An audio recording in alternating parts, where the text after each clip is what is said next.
자, 지금 이 시간에는 성경의 복음을 설명하는 중에 성경 전체를 통해서 복음이 뭔지를 잠시 좀 정의를 내려보도록 하겠습니다. 성경은 우리에게 너무나 많은 유익을 주지만 성경은 분명히 기록의 목적이 있습니다.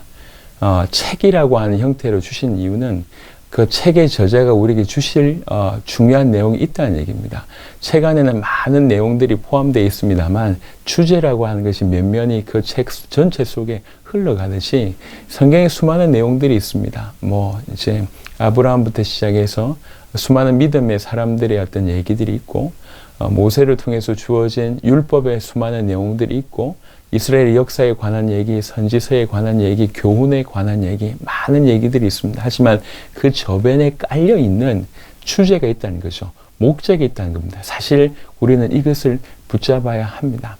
요한복음 5장 39절에는 우리 주님이 이렇게 얘기했습니다. 너에게 성경에서 영생을 얻는 줄 알고 이 성경을 상고하지만 이 성경은 나에 대한 기록이라고 얘기했습니다. 이 얘기를 예수님 당신이 자신이 얘기했습니다.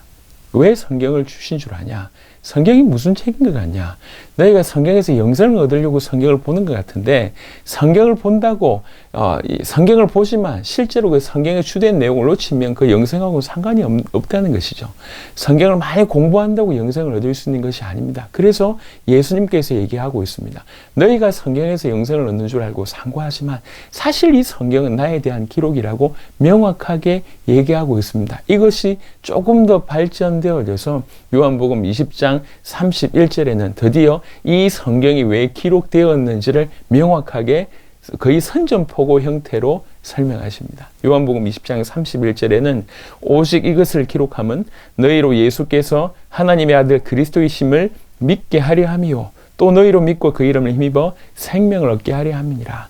이 성경은 목적은 결과는 생명을 얻게 하는 것입니다. 영생이 주어지는 것입니다. 그래서 이 성경을 구절을 보고 영생과 생명 주로 이 부분에 포인트를 두시는 분들이 많습니다. 하지만 명확하게 본다면 이 구절은 이런 구조로 정리되어 있습니다. 이 성경은 무언가를 믿게 하기 위해서 주신 책입니다.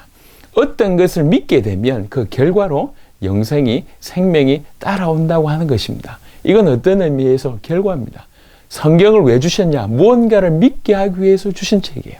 무언가를 믿게 하기 위한 것이냐? 그것이 요한복음 20장 31절의 전반에 나와 있습니다. 예수라고 하는 분이 하나님의 아들 그리스도라고 하는 그 사실을 그것을 믿게 하려고 이 성경이 기록됐다. 그래서 그렇게 믿으면 생명이 주어진다는 거죠. 성경 전체는 사실은 이 얘기를 하고 있습니다. 예수께서 하나님의 아들 그리스도라고 하는 사실을 믿게 하기 위한 책입니다. 이렇게 믿어지면 생명이 주어진다고 하는 것이 성경 전체입니다. 요한복음 5장 39절과 연계해서 볼 때 이해가 됩니다. 물론 이것은 요한복음의 기록의 목적입니다. 하지만 요한복음의 기록의 목적만이 아닙니다. 왜 그러냐면 요한복음 5장 39절은 성경 전체를 언급했습니다. 예수님께서 이 성경 전체가 나에 대한 기록이라고 얘기하고 있습니다. 이것과 연관해 봤을 때 요한복음 20장 31절은 단순히 요한복음의 기록의 목적일 정도가 아니라 성경 전체의 기록의 목적이라고 볼 수가 있습니다. 또 하나의 근거가요.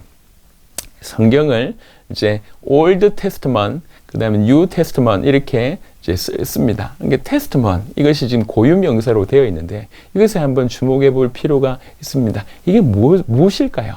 Testament. 테스트먼이라고 하는 것이 일반적인 어떤 명사로는 정언 또는 유언 이렇게 되어 있습니다. 정언이라고 하는 표현이 사실 더 무게가 있습니다.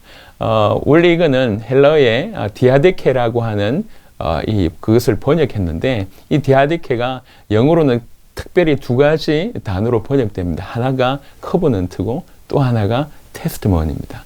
커버넌트는 하나님과 사람 사이의 어떤 특별한 약속, 아니면 사람과 사람 사이의 특별한 약속을 언급해서 신구약 성경에 거의 한 260번 정도 언급됩니다. 하지만 테스트먼은 한 신약 성경에 14번 정도만 언급됩니다. 특별히 그리스도의 십자가 사건 이후에 등장하고 있습니다. 그래서 히브리 9장 같은 데 보면 이 테스트먼은 특별히 우리 주님으로 인해서 우리에게 주시는 새로운 언약, 새로운 상속 언약이라고 하는 표현을 쓸 때 이 테스트몬을 씁니다. 그래서 테스트몬이라고 얘기하는 것은 정언 또는 유언 아니면 특별한 약속 이렇게 이제 해석할 수가 있는데, 그것이 고유명사가 되면 이 특별한 약속가 적힌 정명서 이렇게 볼 수가 있습니다. 이 특별한 언약, 즉 메시아에 관한 언약, 메시아를 통해서 메시아 자체이시면서 메시아 그가 주신 새로운 언약, 특별한 언약, 상속 언약, 이것이 적힌 정명서가 성경입니다. 그래서 즉 성경 전체는 메시아에 관한 얘기입니다. 여러분 익히 알듯이 구약은 오실 메시아에 대한 기록입니다. 알고 있는 내용이실 겁니다. 신약은 그가 오셨다는 것이며 다시 오실 것이라고 하는 것의 약속입니다. 신약, 구약 둘 다 약속입니다. 약속이 적힌 정명서라고 볼 수가 있습니다. 즉 성경 전체는 오직 메시아에 관한 약속이다라고 얘기해도 과언이 아니고 그 약속에 관한 정명서라고 하는 것이 올바른 해석입니다. 그런 의미로 볼 때 요한복음 20장 31절의 9절이 성경 전체를 기록하신 목적이며 이유라고 볼 수가 있습니다. 이것이 중요합니다. 성경은 무언가를 믿게 하기 위해서 주신 책입니다. 무슨 말이냐? 예수께서 예수님이라고 하는 분이 하나님의 아들 그리스도라고 하는 사실, 이것을 믿게 하기 위해서 주신 책입니다. 이렇게 믿으면 생명이 주어지는 것입니다. 이것이 성경의 기록의 목적이고 이것이 성경의 복음이라고 얘기할 수 있습니다. 자, 여기에서 던져야 될 질문. 예수 그리스도 믿는 것과 예수를 하나님의 아들 그리스도로 믿는 것은 차이가 있습니까? 차이가 있습니다. 예수님을 진실로 그리스도로 정확하게 알고 믿는 사람들이 예수 그리스도라고 불렀고 믿었습니다. 이게 초대교회 때 일어났던 일들입니다.